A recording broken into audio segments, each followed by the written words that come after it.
Assalamualaikum.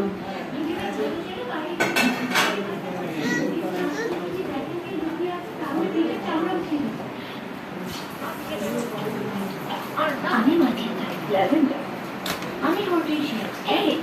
উনি নিশ্চয়ই শিশুদের ওনার হাতের উঠাতে মারেন না, তাই না? এটা শুধু ভয় দেখাবার জন্য হাতে রাখেন। আসলে যে করেন তা ভয়ঙ্কর।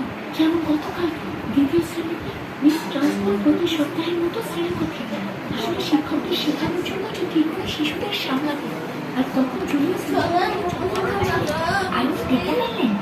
অবশ্যই